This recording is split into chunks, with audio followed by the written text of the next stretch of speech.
Disclaimer: This content is intended for mature audiences only. Viewer discretion is advised. Sa gitna ng mga bundok ng Silangang Kabisayaan, may isang baryong hindi gaanong kilala sa mapa, ang Baryo Mapaslangin. Mula sa pangalan pa lamang ay tila ba may kasaysayang madugo, ngunit para sa mga taga roon, ito ay isang payapang lugar na tila naiwan ng modernong panahon. Ngunit tuwing panahon ng tag-ulan, tuwing may bagyong dumaraan, may kakaibang takot na bumabalot sa buong baryo. May mga batang nawawala. Hindi ito karaniwang pagkawala. Walang palatandaan ng pagdukot. Walang katawan. Walang sigaw. Isang gabi lang at sa umaga, may isang magulang na umiiyak sa harap ng bahay, sigaw ang pangalan ng anak. Tahimik na baryo, malalim na takot sa unang tingin, ang Mapaslangin ay isang baryong puno ng mababait na tao, mga magsasaka, mangingisda, at tindera sa palengke. May isang maliit na paaralan at isang kapilya na luma ngunit ginagamit pa rin tuwing linggo. Ngunit sa kabila ng kanilang ngiti ay may mga mata na laging lumilingon sa dilim tuwing gabi. Huwag kang lalabas kapag malakas ang ulan, anak, laging paalala ng mga magulang sa kanilang mga anak. Ang mga matatanda sa baryo, lalo na ang mga lola, ay may mahigpit na babala, ang bagyo ay hindi lang ulan at hangin. May kasabayan na gutom na nilalang. Hindi ito basta-bastang pamahiin. Sa Mapaslangin, ito ay batas ng kaligtasan. Ang unang alingas-ngas 20 taon na ang nakalipas ng unang mapansin ang kakaibang pattern. Tuwing may bagyo, may isang bata ang nawawala. Laging isa. Laging sa gabi. At laging walang palatandaan ng puwersahang pagpasok o laban. Si Aling Sean, ang pinakamatandang babae sa baryo, ang una raw nakapansin.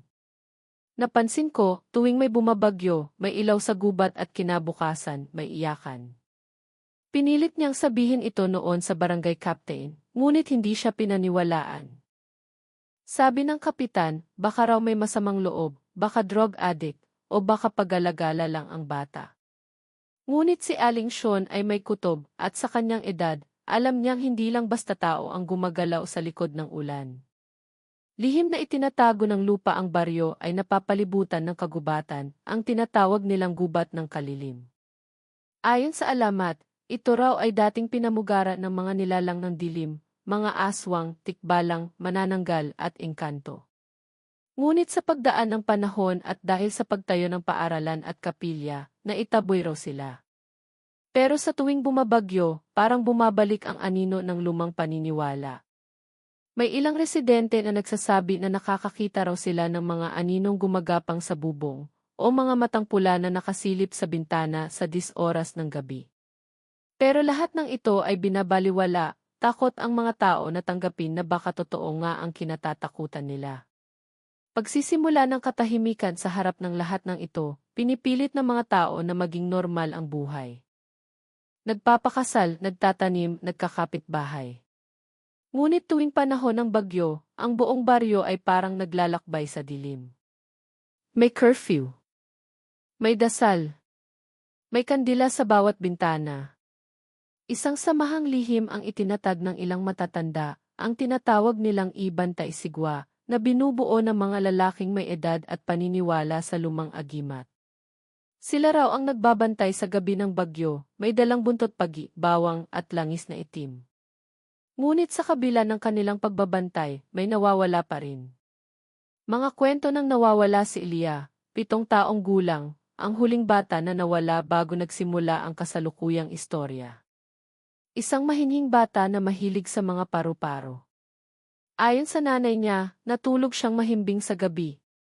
Ngunit pagkagising nila, wala na si Elia sa kama. Walang basag na bintana. Walang yapak sa putik. Walang bakas ng pag-alis. Ngunit may isang kakaibang bagay, ang pintuan ng bahay ay nakabukas, kahit na nakalock ito mula sa loob. At sa labas ng pintuan, may naiwan na isang maliit na piraso ng balat, balat ng tao. Pananahimik ng mga opisyal ang kapitan ay tahimik. Ang mga tanod ay hindi makagalaw. Ang pulisya ay hindi na tinatawagan dahil hindi raw nila siniseryoso ang mga ulat. Para sa kanila, baka naglayas lang. Baka may kamag-anak na dinukot ang bata.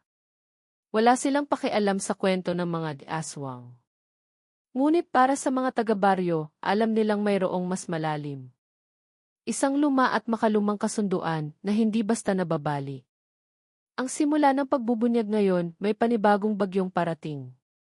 Pinangalanan itong bagyong Narda, at ayon sa pag-asa, ito ay isa sa pinakamalakas ngayong taon. Habang ang mga taga-Mapaslangin ay naghahanda, may ilang kabataan na nagtatanong, bakit tuwing bagyo lang? Sino ang aswang? Bakit walang gustong magsalita? At sa gitna ng ulan, may isang batang lalaki na nagsimulang magtanong, si Ravi, 14 na taong gulang. Siya ang magsisimulang magbunyag ng lihim ng baryo, isang lihim na pilit tinatago ng ulan. Bago pa man naging bahagi ng alamat ang pangalan ng Mapaslangin, may isang gabing hindi kailanman nakalimutan ng mga matatanda, ang unang gabi ng bagyong may kasamang pagkawala. Isang gabi ng unos at simula ng isang sumpang paulit-ulit na magbabalik taon-taon. Bagyong Dulzura, ang unang sigwa taong 1978. Isang bagyo ang tumama sa silangang bahagi ng bansa, Bagyong Dulzura, isang hindi inaasahang unos na biglang lumakas habang papalapit. Wala pang mga modernong babala noon, transistor radio lang ang inaasahan ng mga taga-baryo. Doon nakatira si Samuel, 9 na taong gulang. Isang batang palatawa, mahilig sa pagtakbo sa ulan, at paboritong laro ay habulan sa bakuran. Anak siya ni Mang Ipe at Aling Lora, mga magbubukid na tahimik ang pamumuhay. Noong araw ng bagyo, mahimbing siyang natulog sa maliit nilang kubo. Ngunit kinabukasan, wala na siya. Isang gabing walang paliwanag bagsak ang kuryente. Walang liwanag kundi kandila at gasera. Malakas ang hangin. Sa gitna ng gabing iyon, sabi ng nanay ni Samuel, nagising siya ng parang may humaplos sa bintana. Akala ko, hangin lang, sabi niya. Pero pakiramdam ko, may matang nakatitig sa loob. Wala silang narinig na sigaw. Walang kaluskos. Wala ring bakas ng sapilitang pagpasok. Ngunit nang magising sila, wala na si Samuel sa kutson. Ang maliit na banig na higaang niya, basa sa isang gilid, tila ba may malamig na bagay na humiga rin doon. Imbestigasyon o katahimikan? Hindi nila agad na isumbong sa pulis. Takot ang mga tao noon na mapag-initan o matawag na baliw. Pumunta lamang sila sa kapitan, na noong panahon na iyon ay si Kapitan Rubino. Ngunit si Kapitan ay tahimik lamang, tumango at sinabing, "Wag niyo na pong ikalat ito. Baka magpanik ang baryo." Iyon na ang simula ng tahimik na kasunduan. Ang pagkawala ni Samuel ay hindi kailanman naiulat. Ang lihim ng matatanda sa loob ng kapilya, pagkatapos ng misa kinabukasan, may tahimik na pagpupulong ang mga matatanda. Pinangunahan ito ni Tandang Luis, ang dating albularyo. Pinatawag niya ang mga may edad at inilahad ang kanyang paniwala, nagising ang lumang kasunduan. Ang bagyo ay paalala ng dating sumpa at may halagang kailangang bayaran. Ayon kay Tandang Luis, noong unang panahon, ang lugar na kinatatayuan ng baryo ay dating pugad ng mga lamang lupa at nilalang ng kadiliman. Sa isang kasunduang nilagdaan ng isang sinaunang lider at isang kinilalang, ipinangakong hindi gagalawin ang baryo, kapalit ng katahimikan, at isang handog. Tuwing may bagyo, isa ang kukunin. Bata. Malinis ang dugo. Yan ang kabayaran. Marami ang tumutol. Ngunit ang katotohanang hindi matagpuan si Samuel, at wala ni isang bakas kung saan siya dinala, ay nagbunga ng takot at pagdududa. Sa tahimik na usapan, napagkasunduan nilang manahimik. Pagbabago ng baryo mula noon, tuwing may paparating na bagyo, ang buong baryo ay tila sumasailalim sa isang ritwa ng pangamba. Ang mga ilaw ay pinapatay ng maaga. Ang mga bata ay pilit pinatutulog. May mga naglalagay ng asin sa pinto. May mga nagsasabit ng buntot pagi sa bintana. Ang nawalang si Samuel ay tila unang kabayaran. Ngunit hindi ito formal na tinanggap. Sa labas, ang mga tao ay nagkukunwaring normal ang lahat. Ngunit sa kanilang puso, bawat patak ng ulan ay may dalang kaba, sino naman kaya ang susunod? Mga bulong-bulungan ng kabataan lumipas ang mga taon. Nagsimulang magkaroon ng usap-usapan sa mga kabataan. Sinasabing may aswang daw na nakatira sa ilalim ng lupa, na gumigising lamang kapag may bagyo. May mga kwento tungkol sa isang puting lalaki na may mahabang kuko na namumugad sa likod ng gubat. May nagsasabi namang isang babae raw na mukhang tao sa umaga, ngunit naghuhubad ng balat tuwing gabi. Ang lahat ng ito ay tinatawanan, ngunit hindi binabaliwala. Dahil tuwing bumabagyo, may nawawala pa rin. Muling paglitaw ng takot taong 2003. Isa na namang bagyo. Isa na namang bata ang nawala, si Rina, 7 taong gulang. Ganoon ulit ang eksena. Natulog sa kama. Sa umaga, wala na. Muling natagpuan ang kanilang pinto na nakabukas, at sa kaliwang bahagi ng bintana ay may patak ng dugo, kulay itim. Muli walang imbestigasyon. Muli katahimikan. Hanggang sa umabot sa kasalukuyang panahon, 7 bata na ang nawawala sa loob ng 2 dekada. Bakit wala siyang balik? Hindi kagaya ng mga normal na krimen, walang ransom. Walang mensahe. Walang kahilingan. Parang hindi tao ang kumuha, kundi isang bagay na hindi kailangan ng pera o galit. Ang gusto nito, laman. Laman ng inosente. May isa pang tanong, bakit hindi sila ibinabalik? Kahit patay man lang. Kahit anino ng damit. Kahit kapirasong buto. Ang sagot ay simple, ngunit masakit, dahil hindi na sila tao sa oras na kinuha. Si Ravi at ang matandang aklat, bumalik tayo sa kasalukuyan. Si Ravi, ang batang lalaking naghahanap ng katotohanan, ay apo ni Aling Sean, ang unang nakapansin ng pattern. Sa lumang baul ng kanyang lola, natagpuan niya ang isang lumang aklat na gawa sa balat ng hayop. Sa loob may mga simbolo, mga pangalan, mga petsa ng bagyo. At sa bawat bagyo, isang pangalan ng batang nawala. Nakasulat din dito ang mga salitang, sa ika-10, magbubukas ang pinto. Magpapakita ang nilalang. Si Ravi ay napahinto. 9 na bata na ang nawala. Isa pa at magpapakita na raw ito. Sa bawat baryo, may isang tao na hindi basta pinapansin sa araw, ngunit hinahanap-hanap kapag gabi ng lagim. Sa baryo Mapaslangin, siya si Mang Crispin, ang matandang albularyo, tahimik, payat, laging may dalang sako ng halamang gamot at amulets. Halos hindi siya kinakausap ng kabataan. Para sa marami, isa lamang siyang relikya ng nakaraan. Ngunit sa mata ng matatanda, siya ang tagapagdala ng mga lihim na hindi kailanman sinambit. At ngayong palapit na ang ika-10 pagkawala, si Mang Crispin ay tila hindi na mapakali. Ang bahay sa dulo ng baryo, nakatira si Mang Crispin sa pinakadulong bahagi ng Mapaslangin, malapit sa simula ng gubat ng kalilim. Ang kanyang kubo ay yari sa matandang kawayan, may mga halaman na tila hindi pangkaraniwan, may pulang dahon, may madilim na ugat, at may samyo na tila bulok na kahoy. Sa loob, punang lumang libro, bote ng langis, at mga anting-anting na nakasabit sa kisam. Sa isang sulok, may altar na hindi para sa Diyos, kundi para sa mga nilalang ng kadiliman. Panaginip ng apoy at sigaw isang gabi, na panaginipan ni Mang Crispin ang isang batang umiiyak sa loob ng gubat. Ang bata ay walang mukha, ngunit paulit-ulit ang sigaw nito, bakit pinabayaan mo kami?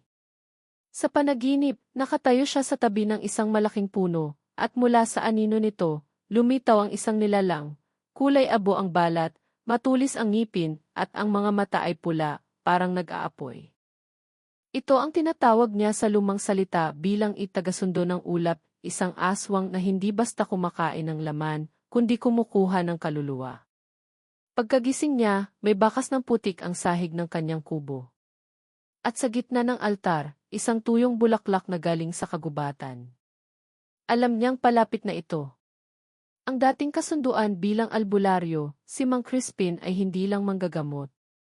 Siya rin ay tinuruan ng kanyang ama at ng kanyang lolo, mga sinaunang bantay ng kasunduan. Ang kanilang lahi ay may tungkuling panatilihin ang balanse sa pagitan ng mundo ng tao at ng mga nilalang sa dilim. Ayon sa lumang kasunduan, isinulat sa balat ng punong balete, kapag dumarating ang unos, ang gutom ay dapat mapawi. Ang handog ay kailangang dalisay. Isa lamang at kayo'y hindi gagalawin. Sa madaling salita, bawat bagyo ay may kailangang handog. Hindi basta ritual. Hindi pagkain. Kundi isang bata. Paglabag at bunga ngunit may isang panahon na hindi nasunod ang kasunduan. Taong 2011, isang bagyong matindi ang dumaan, ngunit walang bata ang nawala. Hindi dahil sa hindi dumalaw ang nilalang, kundi dahil ang mga matatanda ay nagbantay, nagdasal, at ginamit ang mga anting-anting ni Mang Crispin. Akala nila ay nalinlang nila ito. Ngunit kinabukasan, 3 baboy, 5 manok, at 2 buntis na babae ang natagpo ang patay. Wala ring sugat, tila inubos ang dugo. Doon na naintindihan ni Mang Crispin, kapag hindi ibinigay ang hinihingi mas madugo ang kapalit. Pagpupulong ng mga matatanda tinipon muli ni Mang Crispin ang mga natitirang matatanda na bahagi ng bantay sigwa. Ipinakita niya ang lumang kasulatan, ipinabasa ang bahagi kung saan nakasulat, sa ika-10, ang tagasundo ay lilitaw at kukuha ng higit pa. Kung walang handog, ang buong baryo ay magiging tahanan ng gabi. Tahimik ang lahat. Si Aling Sean ay lumuluha. Si Mang Efren ay tinanong, hindi ba't kasalanan na ito? Wala na tayong iniaalay, pero may nawawala pa rin. Tumango si Mang Crispin. Dahil hindi nakasunduan ito, ganti na. Pagtatapat ni Mang Crispin sa harap ng mga kabataan, kasama si Ravi, si Mang Crispin ay nagpakita ng isang bagay na hindi niya kailanman ipinakita sa iba, ang itim na anting-anting.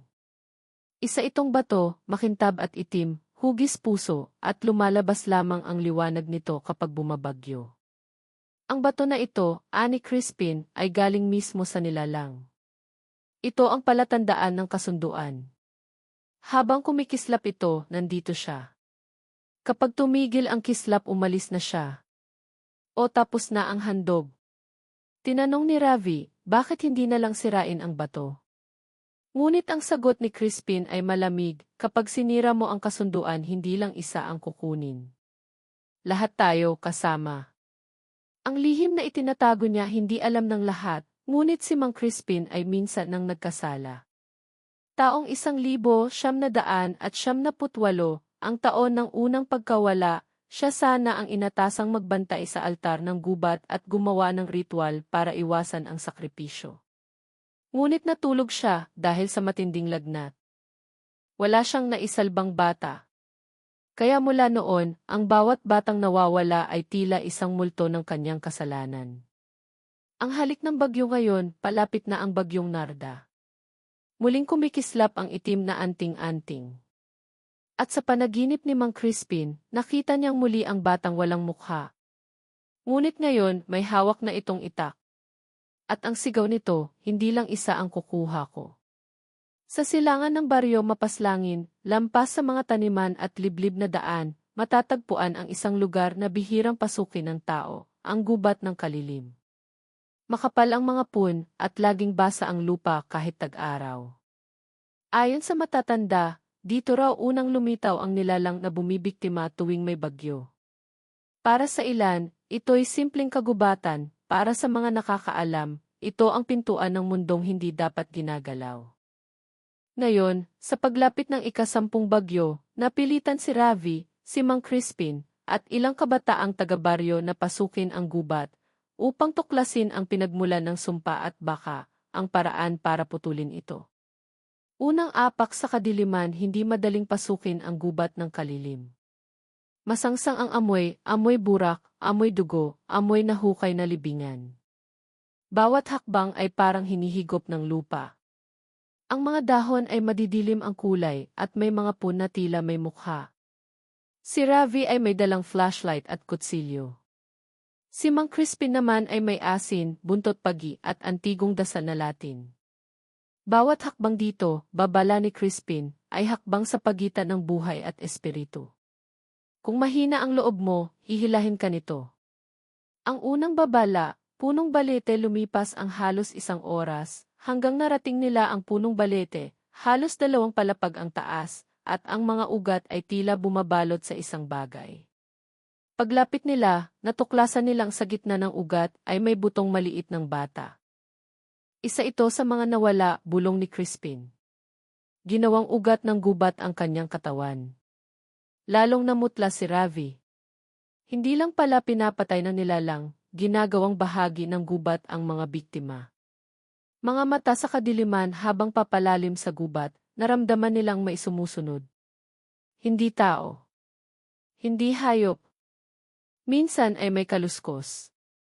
Minsan may aninong dumaraan. Si Ravi ay nakaramdam ng kirot sa batok, paglingon niya, wala namang tao. Ngunit pagtingin niya sa putik, may bakas ng paa. Maliit. Parang sa bata.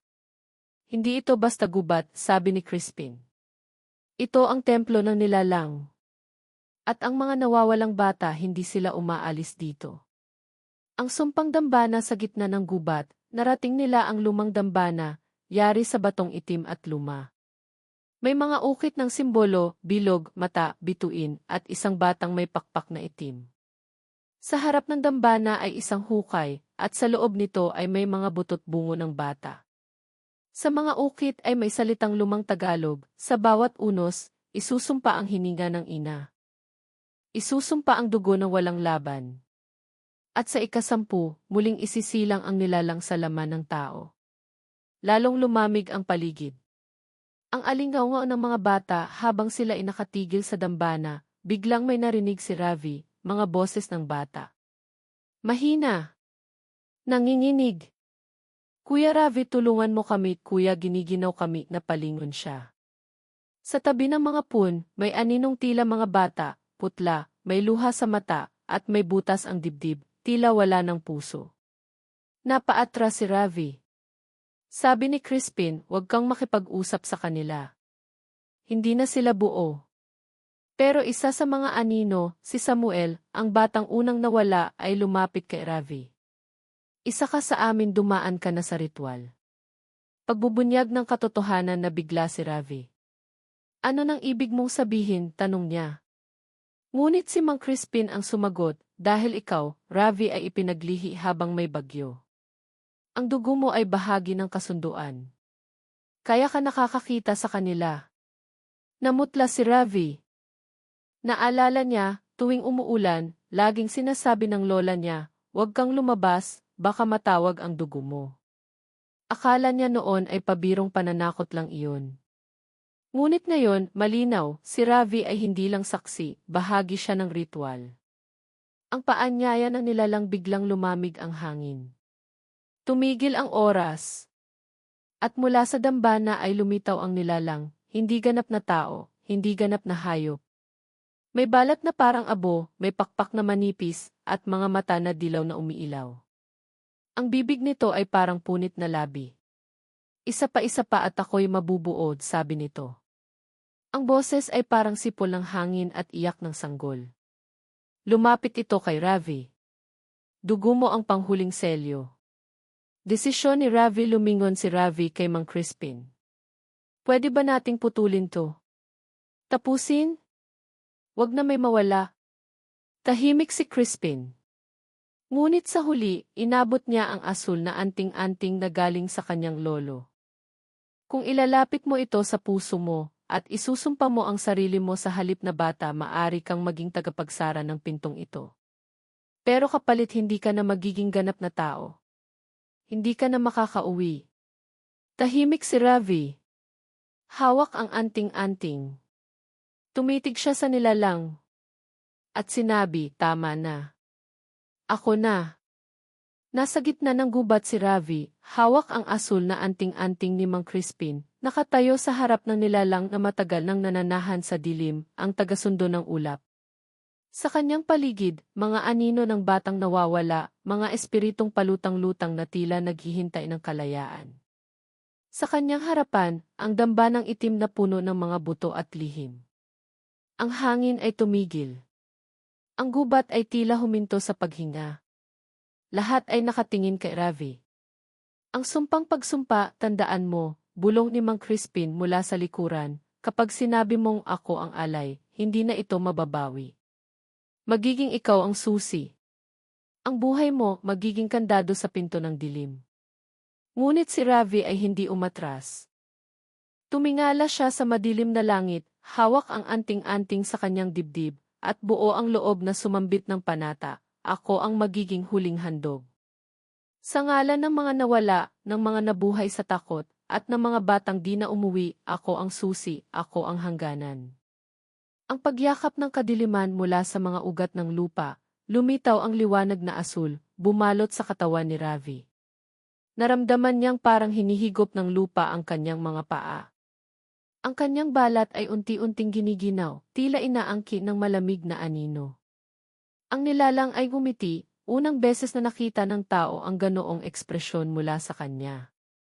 Isang ngiti ng pagkagutom na natugunan. Ngayon, may susi na muli ang pintuan, bulong ng nilalang. Ngunit bago siya tuluyang maglaho, narinig ni Ravi ang tinig ng mga bata. Salamat, Kuya Ravi, hindi kami nakalimutan ang pagkawala at sa isang iglap, nawala si Ravi. Wala na siyang bakas. Wala sa lupa, wala sa hangin, wala sa anino. Tanging naiwan ay ang asul na anting-anting, nakabaon sa gitna ng dambana, umiilaw ng mahina, tila tibok ng puso. Si Mang Crispin ay lumuhod. Tahimik. Walang dasal. Walang iyak. Ngunit sa loob niya, alam niyang isang panibagong yugto ang nagsimula. Ang pagsasara ng pintuan biglang umihip ang malakas na hangin. Bumagsak ang mga dahon. Ang mga espiritu ng mga batang nawala ay unti-unting naglaho, isa-isa silang umangat sa hangin, nakangiti, tahimik, payapa. Hindi na sila nagmumulto sa kadiliman. Hindi na sila tinatali ng gubat. At mula sa dambana, lumitaw ang isang liwanag na bughaw, at unti-unting binalot ang buong gubat ng kalilim. Nang humupa ito, ang mga pun ay tila tumanda. Ang mga aninong umiikot ay naglaho. Wala na ang presensya ng nilalang. Ang pintuan ay tuluyang isinara. Pagbalik sa baryo nang bumalik si Mang Crispin sa baryo, may dala siyang balita. Ang mga matatanda ay naghihintay. Ang mga magulang nang nawawala ay tahimik. Ngunit isang tingin pa lang sa mata ni Crispin, alam na nilang tapos na. Wala nang handog, bulong niya. Wala nang bagyong may kasamang kasumpa-sumpang gutom. At sa unang pagkakataon matapos ang 10 taon, dumaan ang isang bagyo at walang batang nawala. Ang alamat ng tagapagbantay lumipas ang mga buwan. Ginawang altar ang lumang puno sa gilid ng gubat. May larawan ni Ravi, may kandila at mga bulaklak. Tinawag ng baryo ang araw ng sakripisyo bilang araw ng huling alay. Ang mga bata ay tinuruan ng kwento ni Ravi.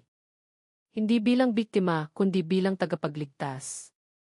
May mga nagsasabing tuwing gabi ng ulan, may batang anino na umiikot sa gilid ng mga bahay, pinagmamasdan ang mga natutulog. Hindi na ito aswang. Hindi na tagasundo. Ito ay si Ravi, ang tagapagbantay. Ang huling paalala ni Mang Crispin bago pumanaw si Mang Crispin ilang taon pagkatapos ng pangyayari, iniwan niya ang isang sulat, isinulat sa likod ng kanyang lumang aklat ng mga anting-anting, sa bawat kwento ng dilim. Mailiwanag na ipinaglalaban.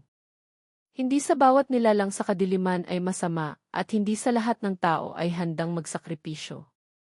Ngunit minsan, may isang tulad ni Ravi. Isang puso na handang pumasok sa gubat para iligtas ang iba. At sa puso ng gubat, ang pag-ibig ay mas malakas pa rin sa takot.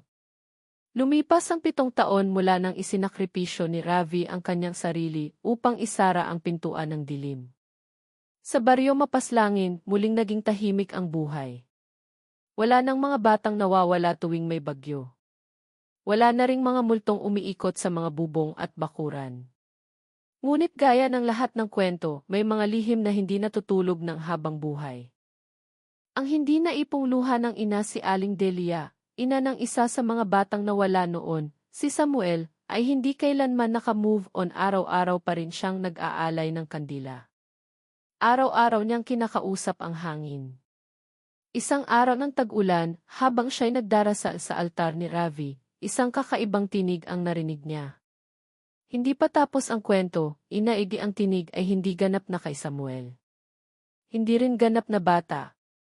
Parang may halong hangin at luma. Parang basag na kampana. Napalingon siya at sa gilid ng punang altar may lumalaking anino. Isang ulan ng dugo kinabukasan, sa unang ulan ng taon may kakaibang nangyari, umulan ng pulang tubig. Hindi ito putik. Hindi rin kalawang. Ang amoy malansa parang dugo. Ang mga hayop sa baryo ay nagsitahol. Ang mga ibon ay nagliparan palayo. At ang mga ilog nagbago ng agos pabalik sa gubat.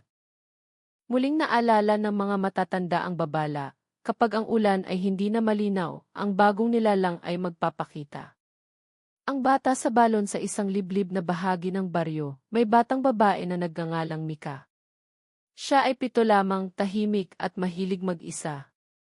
Isang araw, nakita siyang nakatayo sa tabi ng balon, basang-basa ng ulan, at may hawak na laruan, isang sirang manika. Nang tanungin kung bakit siya nandoon, ang sagot niya, kaibigan ko na si Kuya Ravi.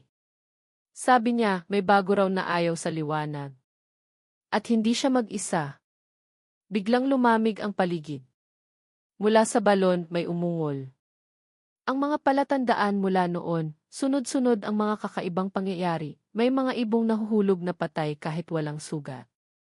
Ang mga salamin sa bahay ay nababasag kahit walang tumatama. Ang mga bata ay nagsimulang makapanaginip ng pare-parehong nilalang, may mahabang liig, maraming mata, at katawan na parang pinagtagpi-tagping bahagi ng tao at hayop. Isa sa kanila, si Tonton, ay nagising na umiiyak at sinabi, sinusundo na raw niya kami. Pero hindi na gaya ng dati. Mas malalim, mas gutom.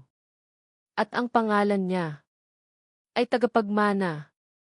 Ang lumang aklat ni Crispin nang muling busisiin ng punong barangay ang bahay ni Mang Crispin. Natagpuan nila sa ilalim ng altar ang isang lihim na compartment, at sa loob nito, ang ikalawang aklat ng mga anting-anting.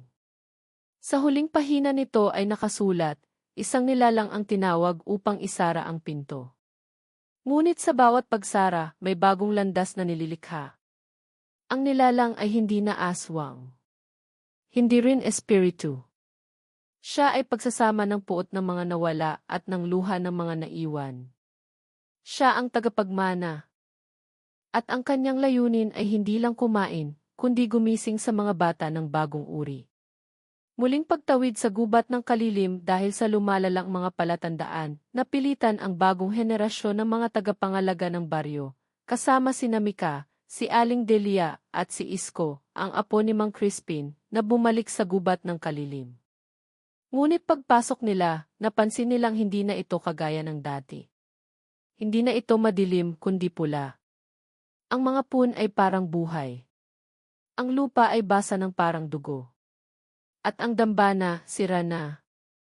Sa gitna nito, may bagong ukit, isang ina na nakasigaw, at bata sa kanyang sinapupunan, umiiyak ng itim na luha. Mensahe ni Ravi sa gitna ng kanilang pag-iikot sa gubat, biglang tumigil si Mika. Tumitig siya sa kawalan at bumulong, sabi ni Kuya Ravi, huwag kayong sumigaw. Kasi kung marinig ka niya, makikita ka niya. At pag nakita ka niya, hahanapin ka niya kahit saan ka pa magtago. Lahat ay natahimik. Buhay pa si Kuya Ravi, tanong ni Isko. Ngunit umiling si Mika. Hindi na siya tao. Hindi na rin anino. Siya na ngayon ang nagbabantay pero sa likod ng pinto. At hindi na siya makalabas. Simula ng panibagong gabi ng takot pagsapit ng 12:00 ng gabi, muling bumagsak ang ulan. Ngunit ngayon, may halong pag-iyak sa hangin. Ang mga ilaw sa baryo ay namatay. Ang mga kandila ay biglang napundi. At sa bawat salamin, may lumalabas na mata. Hindi na lang ang gubat ang may kadiliman. Pati ang bawat bahay ay may aninong sumusubaybay. At sa dilim ng langit, isang bulong ang kumalat, simula pa lang ito. Ako ang bagong alituntunin. Ako ang tagapagmana. Habang lumalala ang panibagong serye ng kababalaghan sa baryo Mapaslangin, isang pangalan ang unti-unting lumitaw sa bawat bulong, bawat bangungot, bawat basag na salamin, tagapagmana. Hindi na ito ang aswang na pumapatay tuwing may bagyo. Hindi na ito simpleng espiritu ng mga batang nawawala. Isa na itong bagong nilalang, ipinanganak hindi sa sinapupunan ng ina, kundi sa sakit, puot, at sumpa ng nakaraan. At ayon sa mga panaginip ng mga bata, may isang anak ng baryo na may dalang itim na dugo, at siya lamang ang makapipigil sa muling pagbuka ng pintuan. Ang panaginip ni Mika, si Mika, ang batang may koneksyon kay Ravi, ay nagsimulang magising tuwing hating gabi na may dugo sa palad. Hindi kanya ang sugat, pero tila may humihingi ng tulong sa loob ng kanyang katawan. Isang gabi, humarap siya sa salamin, at nakita niya ang sarili niyang mata, hindi na kayumanggi, kundi itim na may pulang guhit. Hinahati na ako, sabi niya kay Isko. Kalahati ako ng ilaw, pero may dumadaloy sa akin na hindi ko naman hiningi, na isip ni Isko. Si Mika marahil ang susunod na susi. Ang lihim ni Aling Delia, si Aling Delia, ang matandang inang hindi makalimot, ay biglang naging tahimik nitong mga nakaraang linggo. Napansin ito ni Isko, kaya't isang gabi, sinundan niya ito sa simbahan. Doon niya nakita si Aling Delia na nakaluhod sa harap ng krus, at nagsasalita sa hangin, "Ginawa ko lang ang nararapat. Wala namang tutulong." Kaya tinawag ko siya na palingon si Isko. "Ano pong ibig sabihin, Lola?" Ngunit bago pa makasagot, biglang bumukas ang bintana ng simbahan at pumasok ang malamig na hangin. Kasunod nito, ang anino ng isang batang may mahahabang kuko. Pagkumpirma, si Mika ang tagapagmana. Kinabukasan, nagtipon ang mga matatanda. Sa ilalim ng punong balete, isinalarawan ni Isko ang mga kakaibang nangyayari kay Mika, dugo sa palad, itim na mata, panaginip ng pintuan, at ang boses ni Ravi. Lumabas sa talakayan si Tandang Simeon, ang pinakamatandang albularyo sa baryo. Kung si Ravi ang susi ng pagsasara noon, ang bata namang ito ay maaaring pambungad ng pagbukas. Siya ang tagapagmana, hindi dahil pinili niya kundi dahil may dugo siyang hindi tao. Ang pinagmulan ng itim na dugo, nagtanong si Mika sa kanyang nanay, "Ma, totoo ba na hindi ako pinanganak sa ospital?" Tahimik ang kanyang ina. Sa wakas, inamin niya ang lihim, "Noong gabing pinanganak kita, may bagyo. Malakas. Wala si tatay mo. Ako lang mag-isa sa kubo. Biglang may dumating na babae. Hindi ko alam kung kapitbahay ba siya o diwata. Tinulungan niya akong manganak, pero may kapalit. Sabi niya, ilalabas ko ang anak mo ng ligtas, pero sa ika-7 taon niya, siya ang magiging tulay ng dilim." Tumulo ang luha ni Mika. "Bakit mo ko pinayagan?" Ang pag-akyat ng tubig habang patuloy ang ulan, napansin ng mga taga-baryo na tumataas ang tubig mula sa ilalim ng lupa, hindi ulan, kundi itim na likido na malapot. Sa bawat daanan, sa bawat kanal, sa bawat basurahan, may umaagos na itim na dugo. At sa tuwing ito'y tumatama sa halaman, namamatay ang puno. Kapag natapakan ng hayop, ito'y nababaliw. At kapag dumampi sa balat ng bata, nagkakaroon ito ng panaginip na iisa. Isang pinto ang may 3 mata, at ang boses ni Mika na nagsasabing, "Buksan mo, kaibigan." Ang 2 landas dumating ang gabi ng ika-7 bagyo mula noong nawala si Ravi. Ang mga matatanda ay nagsabi, ito ang huling pagkakataon. May 2 pagpipilian si Mika, tanggapin ang kanyang papel bilang tagapagmana, buksan ang pinto at pakawalan ang nilalang na magpapalakas sa kanya, kapalit ng pagkawala ng kanyang pagkatao. Labanan ang dugo sa kanyang loob at sundan ang yapak ni Ravi, maging susi ng pagsasara. Pero, gaya ni Ravi, hindi na siya makakabalik bilang normal na bata. Tinanong siya ni Isko, "Anong pipiliin mo?" Tahimik si Mika.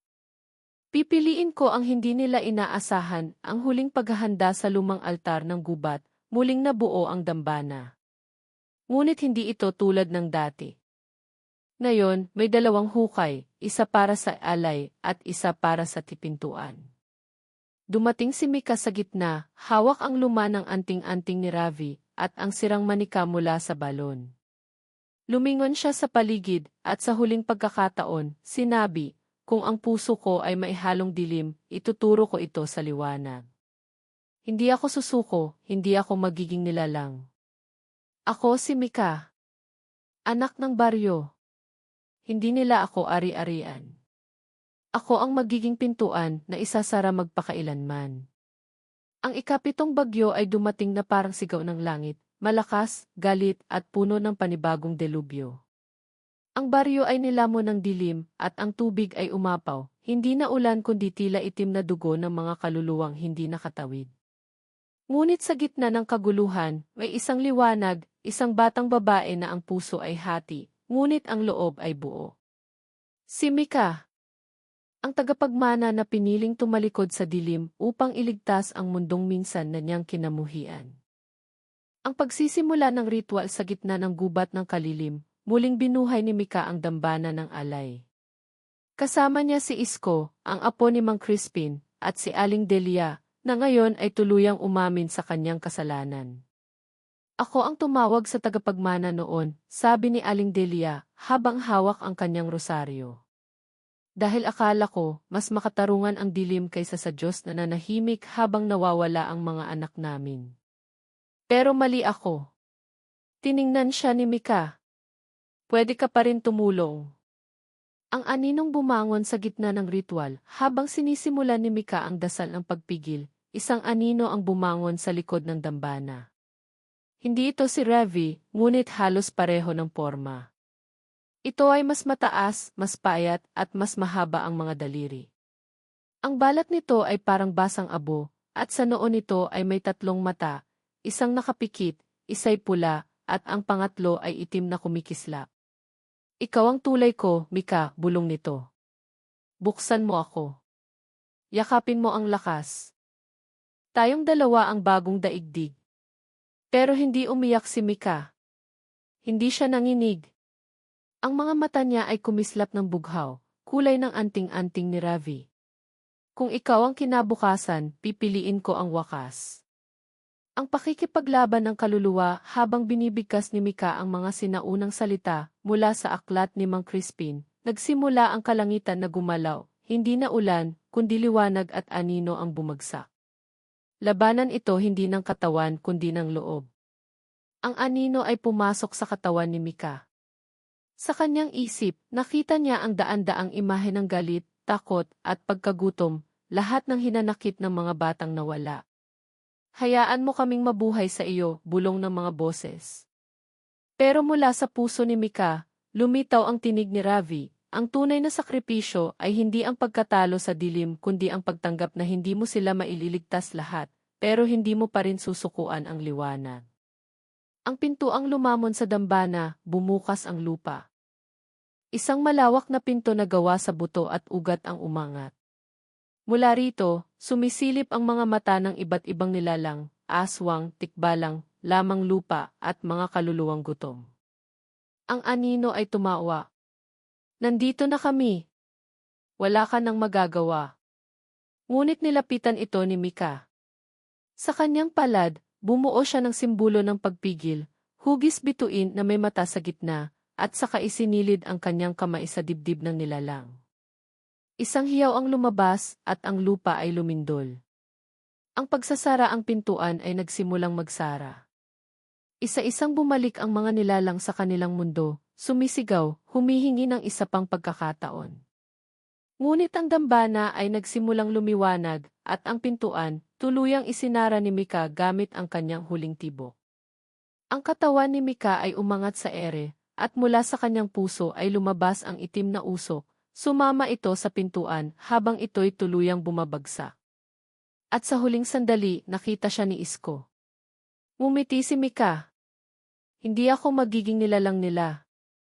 Hindi ako magiging Diyos ninyo. Ako ay Mika. Anak ng liwanag. Ako ang pintuang sarado.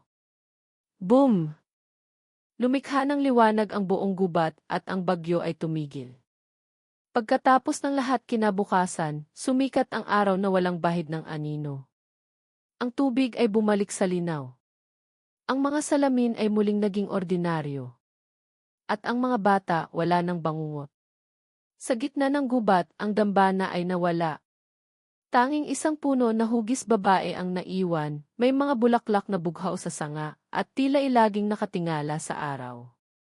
Dito nagsisindi ng kandila si Isko taon-taon. At sa baryo, ginugunita ang araw bilang araw ng pagsasara, alay sa mga batang hindi naging halimaw, at sa halimaw na piniling maging bata. Ang huling sulat ni Mika bago tuluyang mawala ang presensya ni Mika, natagpuan ni Isko ang isang sulat sa lumang aklat ni Mang Crispin. Kung kailan ka pinakamahina, doon mo malalaman kung sino ka. Hindi lahat ng may dilim sa dugo ay halimaw. At hindi lahat ng may liwanag ay banal. Minsan, ang liwanag ay hindi matatagpuan sa langit, kundi sa isang batang ayaw manahimik sa gitna ng bagyo. Mikawakas, tuwing ivis bagyo, hindi nawawalang bata di si amin, aswang dan nilifgawa, ay hindi lamang kwento ng takot. Kundi kwento ng paglaban, ng sakripisyo, at ng pagpipili ng liwanag sa gitna ng dilim.